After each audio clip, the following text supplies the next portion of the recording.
Welcome everyone. We're diving headfirst into a fascinating analysis today, one that's got us talking about a global sensation. Malik, you've been tracking Dimash Kudaibergen for a while now, haven't you? Money, I've had whiplash trying to keep up. The man didn't just appear, he exploded like a supernova, shattering vocal records, defying genres, leaving vocal coaches in a state of existential crisis. It's been wild. And apparently, that was just the warm-up act. According to this analysis, the first few weeks of 2026 are redefining his entire trajectory. He's not just the alien from Kazakhstan with the 6-octave range, is he? Oh, no. The aliens learned how to use a passport and a production company.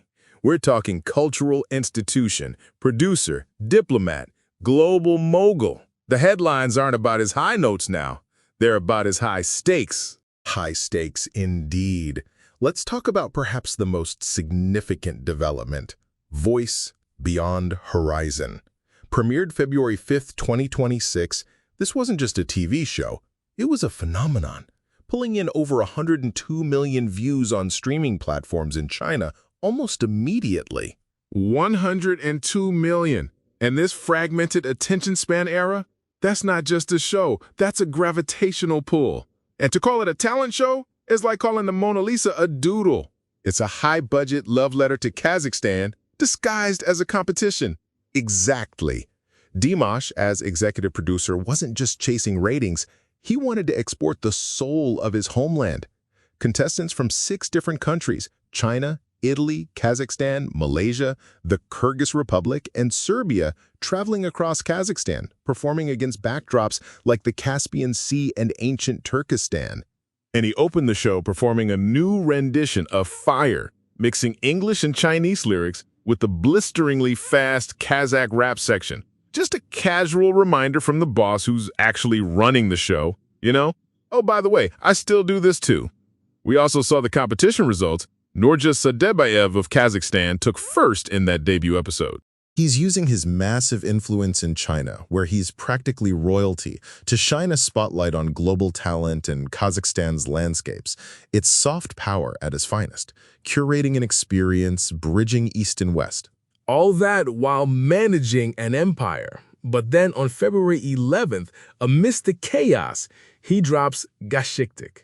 In love. No whistle notes for the sake of whistle notes here, right? Just lush orchestration, deep emotion. A thank you to his fans, the Deers. A beautiful, almost spiritual connection, reminding everyone that despite the stadiums and executive titles, the fans are still the engine. And speaking of engines, his voice was busy winning medals. This symbiotic relationship with the Deers really drives the machine. Literally. February 14th, 2026, Winter Olympics, Kazakh figure skater Mikhail Shaidorov wins gold in men's singles. And what's he skating to? A medley of Dimash's covers, Confessa and the famously impossible The Diva Dance. Choosing the Diva Dance is an act of pure audacity. It's notoriously difficult, but Shaidorov nailed it, scoring a record 198.64 points in the free skate. Dimash's reaction? Instantaneous and generous. He reportedly promised Shaidorov a car to celebrate that monumental first gold for Kazakhstan in men's singles. Of course he did. The man celebrates gold with a new set of wheels. It just solidifies his place as the sound of Kazakh excellence. If you want to peak on the world stage, you apparently need Dimash on your playlist. It's a poetic convergence of sport and art. But there's more. April 18th, 2026, Budapest. Dimash is sharing the stage with 2 giants. The legendary tenor Placido Domingo and the crossover cello sensation HAUSER.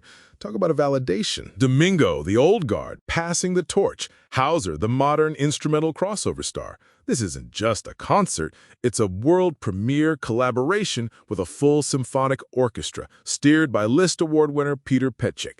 He's not just a singer, he's a virtuoso now, joining the high art lineage.